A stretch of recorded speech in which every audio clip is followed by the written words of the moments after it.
Ésaïe au chapitre 11. Puis un rameau sortira du tronc d'Isaïe, et un rejeton naîtra de ses racines. L'Esprit de l'Éternel reposera sur lui, esprit de sagesse et d'intelligence, esprit de conseil et de force, esprit de connaissance et de crainte de l'Éternel. Il respirera la crainte de l'Éternel, il ne jugera point sur l'apparence, il ne prononcera point sur un oui-dire, mais jugera les pauvres avec équité, et il prononcera avec droiture sur le malheureux de la terre. Il frappera la terre de sa parole comme d'une verge, et du souffle de ses lèvres il fera mourir le méchant. La justice sera la ceinture de ses flancs et la fidélité la ceinture de ses reins.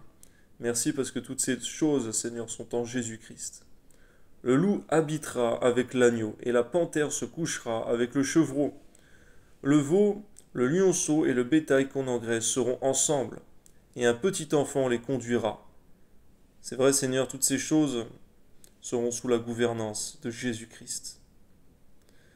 La vache et l'ours auront un même pâturage, leurs petits un même gîte, et le lion comme le bœuf mangera de la paille.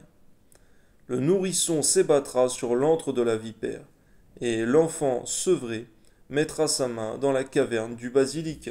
Il ne se fera ni tort ni dommage sur toute ma montagne sainte, car la terre sera remplie de la connaissance de l'Éternel. C'est vrai, Seigneur, qu'on voit les choses avec difficulté, Seigneur mon Dieu, mais c'est vrai, Seigneur mon Dieu, que toute chose sera devenue nouvelle, Seigneur mon Dieu, à ce moment-là. Nouveaux cieux et nouvelle terre, Amen. Ta justice et ta paix habiteront. Comme le fond de la mer par les eaux qui le couvrent, en ce jour le rejeton d'Isaïe sera là comme une bannière pour les peuples. Les nations se tourneront vers lui et la gloire sera sa demeure. Dans ce même temps, le Seigneur étendra une seconde fois sa main pour acheter le reste de son peuple, dispersé en Assyrie et en Égypte, à Patros et en Éthiopie, à Élam, à Shinéar et à Hamath. Dans les îles de la mer, il s'élèvera une bannière pour les nations. Il rassemblera les exilés d'Israël et il recueillera les dispersés de Juda. Des quatre extrémités de la terre, la jalousie d'Éphraïm disparaîtra et ses ennemis en Juda seront anéantis. Éphraïm ne sera plus jaloux de Juda, Juda ne sera plus hostile à Éphraïm. Ils voleront sur l'épaule des Philistins à l'Occident. Ils pilleront ensemble les fils de l'Orient. Édom et Moab seront la proie de leurs mains, et les fils d'Ammon leur seront assujettis. L'Éternel desséchera la langue de la mer d'Égypte, et il lèvera sa main sur le fleuve, en soufflant avec violence.